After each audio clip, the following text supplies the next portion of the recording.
अस्सलाम वालेकुम स्टूडेंट, क्या हाल चाल है, कैसे हैं आप। जैसे कि आपको लोगों को पता है कि यार कल आपका लेक्चर नहीं हो सका, मुझे घर ज़रा अर्जेंटली जाना पड़ा और इस वजह से आप लोगों के साथ कल क्लास नहीं हो सकी। लेकिन आज इंशाल्लाह हम जो हमारा टॉपिक रह गया था उसको करेंगे कंप्लीट। और मैंने प्रीवियसली क्लास में एक चीज़ देखी थी, शायद आपके किस क्लास में किसी स्टूडेंट को ब्लॉक किया गया है, पता नहीं क्यों ब्लॉक किया गया है। तो मेरा बेटा, मैंने हमेशा आपको ये चीज़ बताई कि होता है इंसान के अंदर कुछ ऐसी चीज़ें होती हैं जो उसको तंग करती रहती हैं। तो मेरा बेटा, उन चीज़ों पे हमें कंट्रोल करना है। एक चीज़ का ख्याल रखा करो बेटा, when you are in the classroom, तो एक चीज़ का ख्याल रखते हैं कि सामने आपके टीचर आपके कमेंट्स पढ़ रहे होते हैं, इसलिए मेरा बेटा अच्छे और सेंसिबल हो जाओ। बड़े हो चुके हो मेरा बेटा, अब लॉलीपॉप खाने वाली उम्र तो गुजर चुकी है ना, अब बार बार सारी चीज़ों को थोड़ी बताया जाएगा। डबल वॉइस आ रही है मेरा बेटा, अपना पेज रिफ्रेश करके काइंडली देख लें।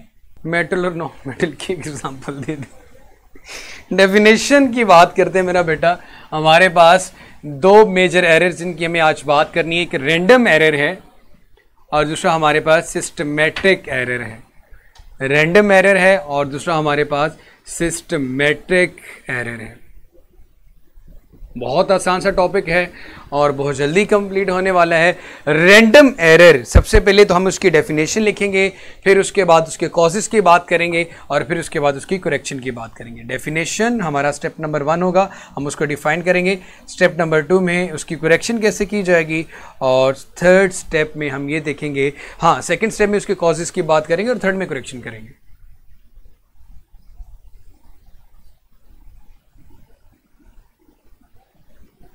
जी मेरा बेटा, हमने सबसे पहले एरर को डिफाइन करने के बाद उसके कॉजेस की बात करनी है और उसके कॉजेस के बाद मेरे बच्चे हम उसकी बात करेंगे उसकी करेक्शन कैसे की जाती है। तो ज़रा ध्यान से सुनिएगा मेरा बेटा। जज़ाकल्लाह फैज़ान बेटा, खुश रहो, जीते रहो। रैंडम एरर सबसे पहले किसे कहते हैं? जब आपके पास रैंडम एरर कब आता है? जब आप बार बार वैल्यूज़ को रिपीट कर रहे हों, बार बार वैल्यूज को रिपीट कर रहे हो, लेकिन आपके पास under the same condition different results आ रहे हो। So random error is occur when repeated measurements of quantity. Random error occurs when repeated measurements give different values of quantity, give different values of quantity under same condition। Random error तब होता है जब आप बार बार एक experiment result हासिल करना चाह रहे हो, लेकिन आपके पास अंडर द सेम कंडीशन हर दफा उस सेम एक्सपेरिमेंट को परफॉर्म करने से जो वैल्यू आ रही है, जो रिजल्ट आ रहा है, वो डिफरेंट आ रहा है। तो उस एरर को मेरा बेटा हम नाम देते हैं रैंडम एरर का। उस एरर को मेरे बच्चे हम नाम देते हैं रैंडम एरर का। Random error occurs when repeated measurement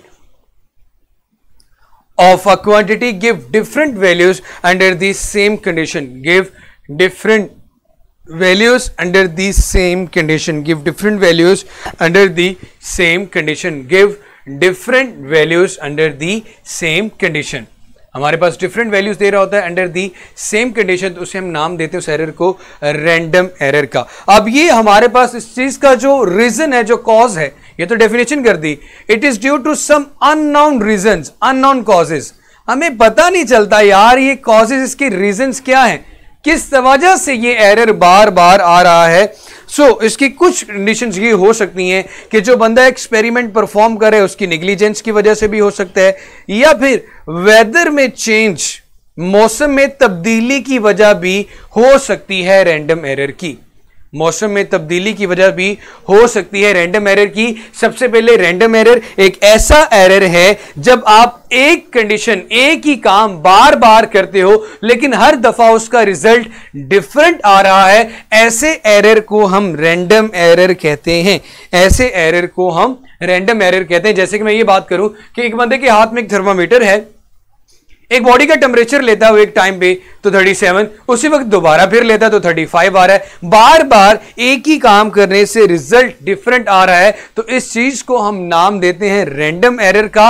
और इसके रीजंस कभी तो पता नहीं चलती, ये अननोन कॉजेस की वजह से भी हो सकता है कि हमें पता ना चले कि ऐसा क्यों हो रहा है। दूसरा, किसी भी बंदा जो भी एक्सपेरिमेंट परफॉर्म कर रहा है, जो रीडिंग ले रहा है, उसकी नेग्लिजेंस, उसकी लापरवाही की वजह से रिजल्ट में भी चेंज हो सकता है। एंड थर्ड रीजन ये है कि वेदर में चेंज की वजह से ये मसला भी हो सकता है।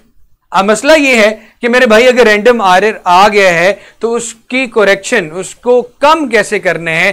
So simply take the average value, take the average values of all the results.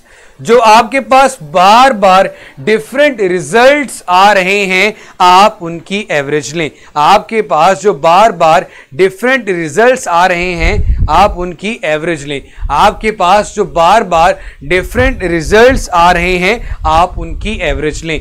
आपके पास जो बार बार डिफरेंट रिजल्ट्स आ रहे हैं, आप उनकी एवरेज लें। ठीक है मेरा बेटा। अब कैसे, जैसे कि आपके पास एक दफा वैल्यू 37 डिग्री सी आ गई सेल्सियस, एक दफा 47 डिग्री सी आ गई, एक दफा 50 डिग्री सी आ गई, एक दफा 36 डिग्री सी आ गई। इन सारी वैल्यूज को ऐड करेंगे, ऐड करके जितने नंबर है, टोटल 4 नंबर है, और उसको 4 पे ही डिवाइड करेंगे। जो आंसर आएगा वो इसकी एवरेज वैल्यू होगी। कॉजेज अननोन भी हो सकते हैं कि हमें पता ना हो, निग्लिजेंस ऑफ अ पर्सन भी हो सकती है। दूसरा, निग्लिजेंस मतलब लापरवाही, हमारी रीडिंग लेते हुए हम लापरवाही से रीडिंग ले रहे हैं, बिल्कुल कंसंट्रेशन के साथ गौर से अच्छे से रीडिंग नहीं ले रहे। जैसे यार उसने चेकअप अच्छे से नहीं किया, रैंडमली किया, बड़ा लापरवाह के उसने काम किया। ठीक है मेरा बेटा जी, वालेकुम सलाम बेटा। और दूसरी चीज आपके पास हो सकती है वेदर, मतलब मौसम में तब्दीली की वजह से भी ये हो सकता है। अगर मेरा बेटा रैंडम एरर क्लियर हो गया तो मुझे बताएं, ताकि मैं सिस्टमैटिक एरर की बात करूं।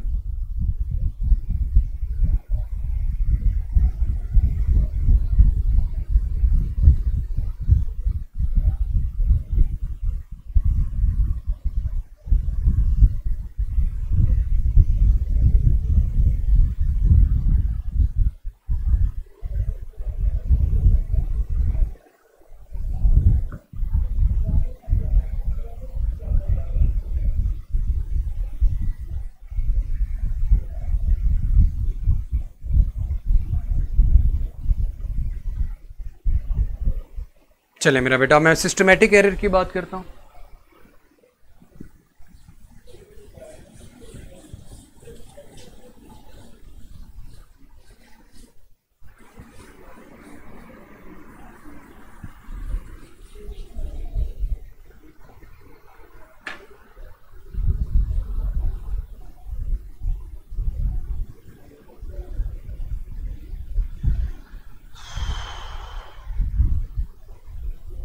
सिस्टमैटिक एरर क्या चीज होती है?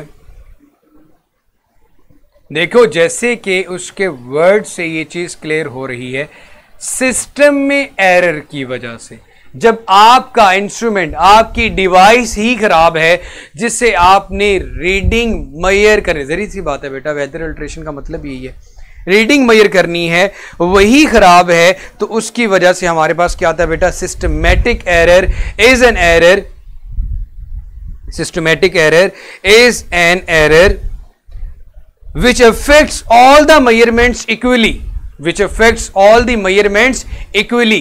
जितने भी measurement लेते हो, affects all the measurements equally। जैसे कि जब सिस्टम में खराबी आएगी, आप जो भी रीडिंग लोगे उसमें एरर एक जैसा आएगा, उसमें एरर एक जैसा आएगा। और इसकी जो रीजन है, वो रीजन ही क्या है बेटा? Error in the instrument. जैसे कि आप लोगों ने 9th क्लास में पढ़ा था ना, any error in the instrument is called the zero error. Any error in the instrument is called the zero error of the instrument. तो रीजन क्या है? Error of the instrument. System में खराबी की वजह से जो एरर आता है उसको हम सिस्टमैटिक एरर कहते हैं। इसको 2 तरह के और 3 एरर्स के नाम भी दिए जाते हैं।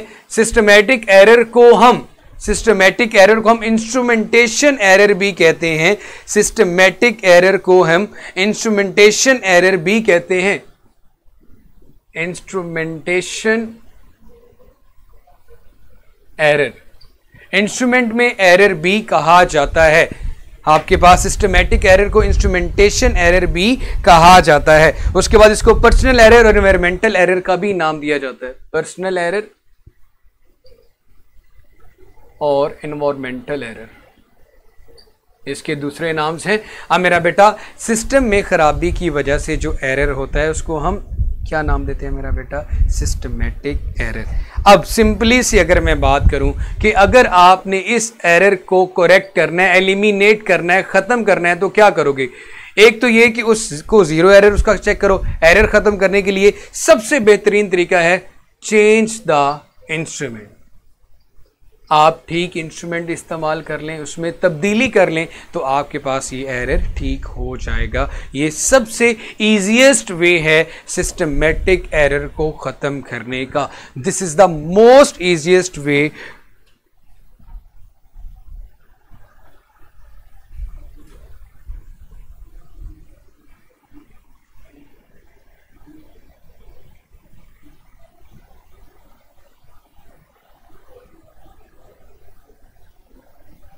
जी मेरा बेटा, जो पेज नंबर 6 पे रैंडम एरर्स और सिस्टमैटिक एरर लिखा हुआ है, रैंडम एरर्स का पहला पैराग्राफ और सिस्टमैटिक एरर का लास्ट वाला पैराग्राफ जो गिवन है, इनके अंदर आप ज़रा देख लें। मैंने इन्हीं पॉइंट्स को, इन्हीं पैराग्राफ्स को पॉइंट्स की फॉर्म में लिख दिया गया। कल का जो हमारा टॉपिक होगा वो सिग्निफिकेंट फिगर्स होगा। इसमें मेरे बच्चे कोई मसला परेशानी है तो आप लोग पूछ सकते हैं। एक चीज़ मेरा बेटा हमेशा याद रखा करो, देखियो मैंने अभी सिर्फ और सिर्फ इसको 2 दिन में ख़त्म करने का मकसद सिर्फ ये था कि जो टॉपिक आप लोगों को क्लास में पढ़ाया जाए, होपफुली हमेशा से ऐसे ही होता आ रहा है कि जो भी क्लास में चीज़ पढ़ाई जाती है, जो बच्चे क्लास अटेंड करते हैं, उनको वो लेक्चर वहीं पे ही प्रिपेयर हो जाता है।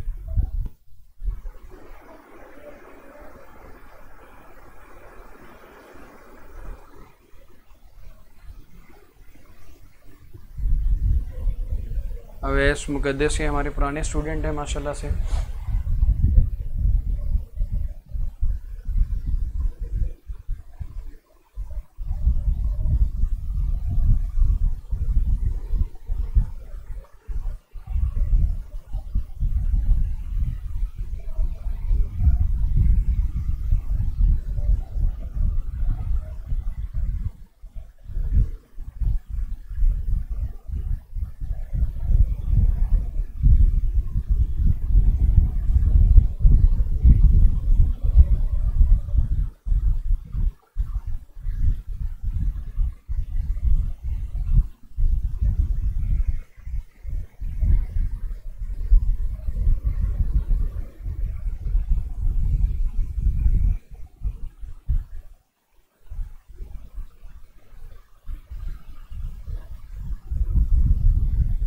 जहरी सी बात है मेरा बेटा, ये फर्स्ट चैप्टर है और जिनके पास बुक्स नहीं है काइंडली वो बुक PDF से डाउनलोड ऑनलाइन कर लें। मेरे ख्याल में हमारा ये लेक्चर यही भी एंड होगा यार आज, हमारा ये चैप्टर। जी sir clear, thank you so much. जरा बेटा अपना लेक्चर का फीडबैक लेक्चर के एंड पे ज़रूर दिए। सर सिस्टमेटिक एरर में इफेक्ट कैसे सेम होता है? और भाई जब आपके सिस्टम में एरर है, जब आप उससे जितनी भी वैल्यूज़ लोगे सब में एक जैसा फ़र्क आएगा। जैसे कि अगर आपके पास एक थर्मामीटर है, वो 20 डिग्री गलत वैल्यू देता है, तो 20 दफ़ा भी आप वैल्यू लोगे तो हर दफ़ा 20 डिग्री का गलत आंसर देगा। इसलिए वो कहते हैं इफेक्ट्स इक्वली। किसी भी सिस्टम में कोई भी एरर हो उसको जीरो एरर का नाम देते हैं। जी मेरा बेटा, जब हम क्या करेंगे, हम कंपैरिजन करेंगे, which one gives the better value, हमारे सबसे बेहतर होगा, कंपेयर करेंगे दोनों को।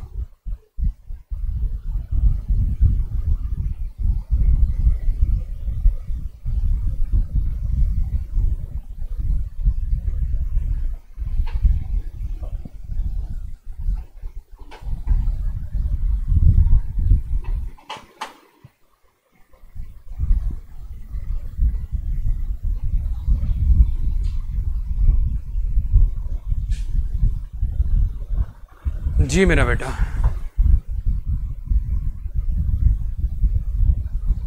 क्रॉस एरर कोई भी नहीं बेटा, error in the instrument, instrument error है। और इसी को हम सिस्टमैटिक एरर कहते हैं, इसी को हम पर्सनल एरर भी कहते हैं। चले मेरा बेटा, हमारा जो लेक्चर है यहीं पे वाइंड अप होता है। कल इंशाल्लाह हम बात करेंगे हमारे सिग्निफिकेंट फिगर्स के ऊपर। तो अपना बहुत सारा सा ख्याल रखिएगा, लेक्चर का फीडबैक जरूर सबमिट करवाया करें। खुश रहो, जीते रहो, आबाद रहो, अल्लाह हाफिज।